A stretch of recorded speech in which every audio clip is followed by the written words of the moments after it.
Morning guys, you join me on a rather sunny day in beautiful England. You've probably already seen the video by now of the mapping. It's going to go over a few problems that I've incurred since the month of, well, it's been a month now, video was a week, but it's been a month.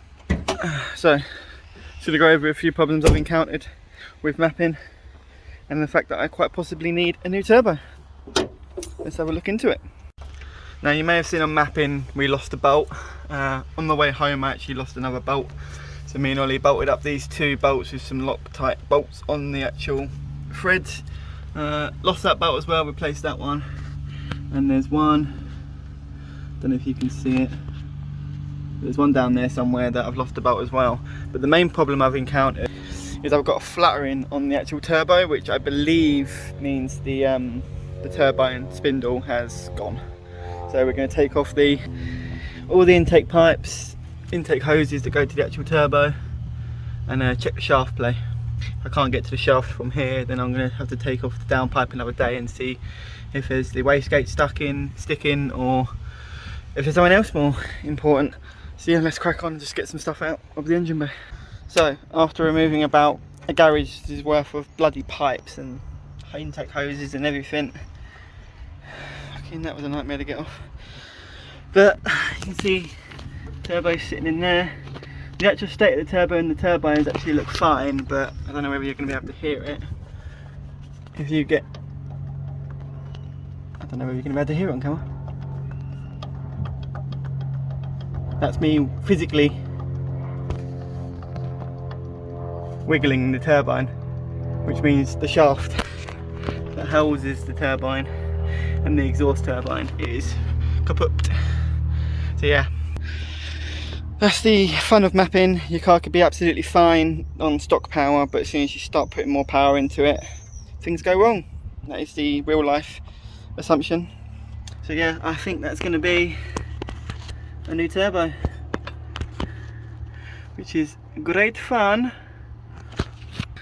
But yeah, that turbo is gone. Also quite a lot of residual of oil. I don't know if you can see that in there, but all that shiny stuff is old oil, and there was quite a little bit in the seal and the actual intercooler. So obviously it's letting some oil by, which is normal for a 20 or 15-year-old turbo, but too much oil is never great. So yeah, new turbo, lads.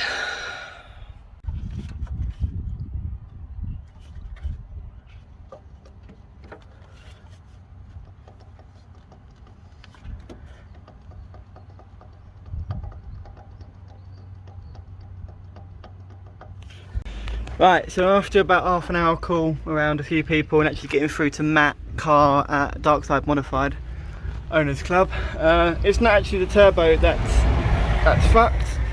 Basically, I had a few problems after mapping with the actual wastegate actuator getting stuck open, and it seems to be consistent with the wastegate. So basically the internal wastegate has a flap in the back of the turbo housing. You can hear it open and shutting. Basically what it's doing is, I'm going on full boost, it's going like that, it's getting stuck open and it's not returning. Return then, God knows it, but yeah. So that flap when you're on boost is doing that, and it's flapping about inside the actual turbo housing.